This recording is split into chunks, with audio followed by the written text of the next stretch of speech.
Un jour, alors qu'elle étudiait à la bibliothèque, le téléphone de Shen Yao sonne. Dès qu'elle répond, un homme à l'autre bout du fil l'avertit que quelqu'un est à sa recherche. Tout à coup, Shen Yao se retrouve entourée par 4 hommes en costume. Et ces types ne semblent pas être là pour lui offrir des bonbons. Elle se lève alors et court droit vers la porte. Mais un agent bloque son passage, l'obligeant à s'enfuir dans le couloir. Elle finit par trouver un placard, ouvre la porte et s'y enferme pour échapper aux agents. Mais maintenant, elle n'a plus aucun moyen de s'enfuir. Les agents commencent à défoncer la porte et Shen Yao est terrifiée. Mais alors que tout semble perdu, l'homme qui l'a avertie lui dit de se retourner. Derrière elle, une masse d'énergie jaune flotte et de celle-ci, une main surgit pour l'attraper. Shen Yao ferme alors les yeux et attend l'inévitable. Lorsque les agents parviennent enfin à briser la porte, Shen Yao a déjà disparu. Elle a été emmenée par Wang, l'homme qui l'avait prévenue du danger. Il tente maintenant de l'éloigner des agents autant que possible, en exécutant chaque mouvement de parcours imaginable. Cependant, les agents ont une arme secrète pour contrer le parcours de Wang, un pistolet. Wang est touché en plein volume. Il s'en sort presque indemne, mais il ne pourra pas fuir les agents ainsi. Il pose donc Shen Yao à terre et crée une barrière pour la protéger, tandis qu'il se prépare au combat. Il saute du rebord et, dès qu'il atterrit, il assène un coup de poing à l'un des agents, un coup si puissant que celui-ci a probablement commencé à sentir le son. Un autre agent se précipite pour l'attaquer et Wang lui donne un coup de poing tout en repoussant 2 autres agents. Finalement, l'un d'entre eux parvient à s'attaquer à Wang et maintenant qu'il l'a en main, il le propulse dans les airs. Après une brève bagarre dans les airs, l'homme parvient à projeter Wang contre un bâtiment avec l'aide de ses 3 alliés. Mais lorsque la poussière retombe, les 3 alliés ont été assommés. Wang, quant à lui, va parfaitement bien, mais je suis sûre qu'au moins 10 innocents viennent de mourir dans cet immeuble. Wang est toujours confronté à un agent. Alors il sort de l'immeuble en flottant et en enlevant son manteau, car les choses sérieuses vont commencer. L'agent en a assez de perdre du temps, alors il décide d'y aller à fond et de ramasser un 2e immeuble pour s'en servir comme projectile. Les habitants de l'immeuble regrettent probablement de ne pas s'être fait porter pâle aujourd'hui, car l'agent lance l'immeuble sur Wang, mais sans même transpirer, Wang attrape l'immeuble avec ses pouvoirs, le brise et renvoie les blocs sur l'agent. L'agent tente de se défendre, mais Wang comprime simplement tous les blocs jusqu'à ce qu'une explosion massive se produise et envoie Wang et l'agent dans une version miroir du monde. Wang est contrarié que les choses se soient passées ainsi, car cela va lui causer beaucoup d'ennuis. Mais il doit d'abord s'occuper de l'agent. L'agent sort son arme et la pointe sur Wang. Je ne sais pas trop ce qu'il pense qu'une arme va faire alors que Wang vient de se prendre une balle il y a 1 minute, mais cela n'a pas d'importance car l'arme ne fonctionne pas dans cette dimension et Wang n'a plus le temps de toute façon. L'énergie jaune commence à entourer Wang et, ce faisant, elle renverse l'agent dans l'eau. Le temps commence alors à se rembobiner et Wang espère que les choses se passeront différemment dans la prochaine boucle. Finalement, tout revient à la normale et Shen Yao se réveille à son bureau dans la bibliothèque. Elle ne se souvient pas de ce qui s'est passé et découvre un jeune Wang à côté d'elle, qui lui demande de l'aide parce qu'il ne comprend pas son devoir de maths. Les années passent et tout le monde se retrouve à une soirée entre lycéens. Ils jouent au Jenga et c'est au tour de Shen Yao de faire un geste, mais lorsqu'elle croise le regard de Wang, elle s'énerve et se trompe. Dans le cadre du jeu, toute personne qui fait tomber la tour doit révéler un secret. Le groupe demande donc à Shen Yao de leur dire qui est son béguin. Wang se met à sourire dès qu'il l'entend, et ses camarades de classe commencent à le taquiner parce qu'il est impossible que Shen Yao aime un PNG d'apparence ordinaire comme lui, mais à la surprise générale, y compris celle de Wang, Shen Yao admet qu'elle l'aime vraiment. Et elle précise qu'elle ne plaisante pas, car elle l'aime depuis le jour où ils se sont rencontrés au collège. Wang n'en revient pas, car l'aveu de Shen Yao est comme un rêve devenu réalité.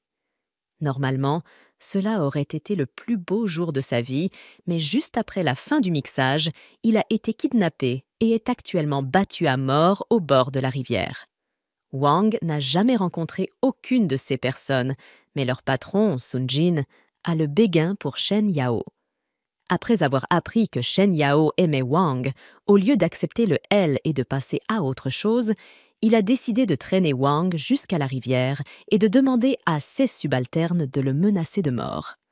Wang reconnaît Sun-jin comme le chef d'un gang notoire, et il se souvient également d'avoir entendu que Sun-jin harcelait constamment Shen Yao, alors il comprend ce qui se passe ici, mais il ne peut rien faire contre autant d'adversaires. Sun-jin appelle alors Shen Yao par vidéo depuis le téléphone de Wang et lui dit de jeter un coup d'œil à l'état pitoyable de son béguin.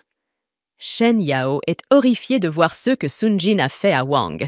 Alors Wang hurle à Sun-jin de la laisser en dehors de ça parce qu'il ne veut pas qu'elle s'inquiète pour lui. Mais Sun-jin est déterminé à faire en sorte que Shen Yao assiste à l'humiliation de Wang.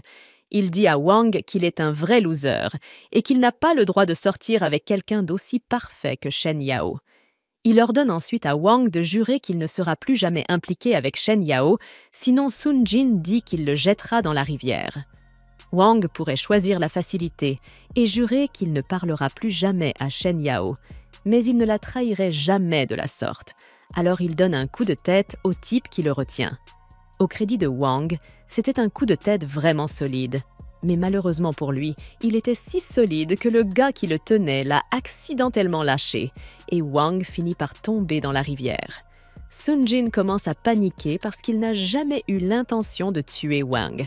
Il voulait juste l'effrayer un peu pour qu'il ne lui vole pas Shen Yao. Il appelle frénétiquement Wang pour voir s'il va bien, mais personne ne répond, donc Wang est probablement mort. Cela signifie que Sun-jin vient de commettre un meurtre et qu'il a laissé Shen Yao en être témoin. Pendant ce temps, dans l'eau, Wang est en train de se noyer. Mais il ne prend pas la peine d'essayer de se sauver, car s'il ne peut pas protéger celle qu'il aime, alors il ne sert à rien d'être en vie. Alors que sa vie défile devant ses yeux, Wang a une vision de son enfance. Il vient de s'enfuir d'une bagarre et, selon les normes du collège, cela a instantanément détruit toute la popularité qu'il avait auparavant. Et pour bien enfoncer le clou, il entend deux filles dire à quel point elles le considèrent comme un pleurnichard. Les heures passent et, à la fin de la journée scolaire, tout le monde rentre chez soi. Mais Wang reste sur place et continue de bouder. Shen Yao finit par franchir le portail, mais elle s'arrête dès qu'elle aperçoit Wang assis près du portail et lui demande « ce qui ne va pas ». Wang restant silencieux, Shen Yao suppose qu'il a oublié son parapluie et lui propose de partager le sien avec lui pour qu'ils puissent rentrer ensemble à la maison. Wang refuse son offre et dit qu'il peut rentrer seul, mais Shen Yao lui rappelle qu'il pleut toujours et qu'il n'a pas de parapluie, donc qu'il va être trempé. Wang se rend compte qu'elle a raison, mais il dit qu'il peut attendre ici jusqu'à ce que la pluie s'arrête. Shen Yao trouve Wang très drôle, mais elle remarque une coupure sur son bras et lui demande de la lui montrer. Wang refuse d'abord, mais Shen Yao dit qu'elle veut juste l'aider à panser la blessure. Wang finit par accepter que Shen Yao lui mette un bandage sur le bras et lui souffle un baiser pour qu'il guérisse plus vite. À ce moment précis, Wang a déjà imaginé les 50 prochaines années de sa vie avec Shen Yao. Il la remercie pour son aide et à partir de ce moment, ils sont pratiquement inséparables. De retour au présent, Wang se réveille dans l'eau et il remarque une lumière venant du fond de la rivière. Il s'est déjà enfoncé trop profondément pour pouvoir remonter à la surface avant de se noyer. Alors il décide de s'engager et de nager jusqu'au fond pour voir la lumière avant de mourir. Une fois arrivé au fond, il trouve un petit cube lumineux.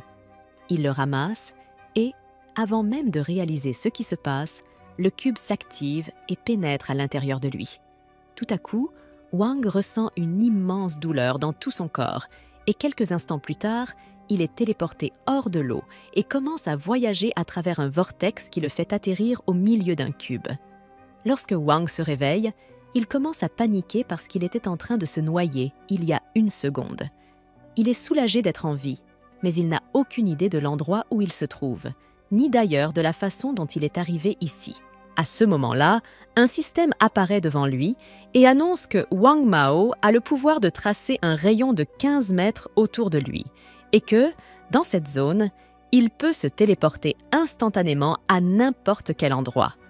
Tout cela n'a aucun sens pour Wang, qui ne croit pas que la téléportation soit réelle, mais l'instant d'après, il est téléporté contre son gré.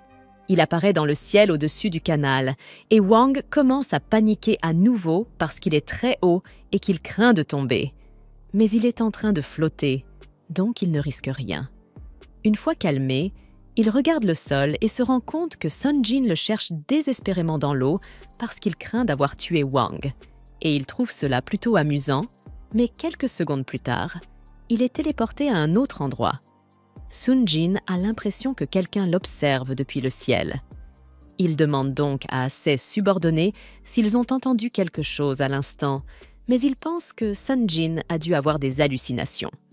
Pendant ce temps, Wang est téléporté dans une salle de classe vide de son école, et il est maintenant sûr qu'il peut vraiment se téléporter. Mais il ne comprend pas comment il a obtenu ce pouvoir. Soudain, le système prend la parole et dit à Wang qu'il vient d'activer en permanence sa capacité de téléportation.